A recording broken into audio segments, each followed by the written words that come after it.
It's time for Anello Answers It, and this week we're talking about heat-related illnesses and what you and your family can do to stay safe from them. All right, first of all, let's talk about why we have to talk about this. Thursday, Friday, and Saturday, we're in 31 alert days ahead of high temperatures sitting right near the 100-degree mark and heat index values sitting north of 110 on several days. Now, the heat index value takes the temperature measured, that's this white number, and it combines it with the dew point or with the humidity, and it tells us how we're going to feel. So when we see numbers like 112, 113, and 109, we know that this is a situation we need to take seriously. That also puts some of us at risk of some illnesses. Now, first, let's talk about heat exhaustion. This happens when you feel faint or dizzy, when you have excessive sweating, and when your skin becomes pale or even feeling clammy when you're outside.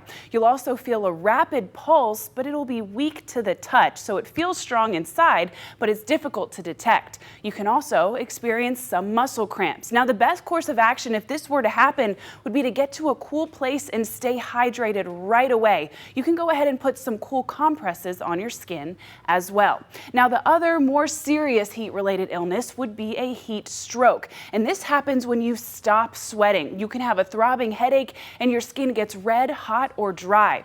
Now, in this case, you have a rapid pulse and it's strong to the touch, and you could even lose consciousness. In this case, this is something that you can no longer treat at home, and if you have these symptoms, you need to call 911 and get to see the nearest medical professional immediately. Now, here's one more thing I want to tell you. The heat of the day is not at lunchtime. It's not at noon. In fact, it's later in the afternoon, say 2:30 to maybe 4:30 in the afternoon, and those are what we call the peak heat hours of the day, which is when you should do your best to be inside if at all possible. So throughout the course of the rest of the week, make sure that you're staying safe. Make sure you're staying hydrated, taking frequent breaks in the shade as much as you can throughout the day, and trying to avoid being outside during those peak heat hours of the day. Well, that's all for Anello Answers It this week. If you have a weather question, be sure to email it to me at gnello@waytv.com because I would love to hear from you. Stay with us. We've got so much more. We'll be right back after the break.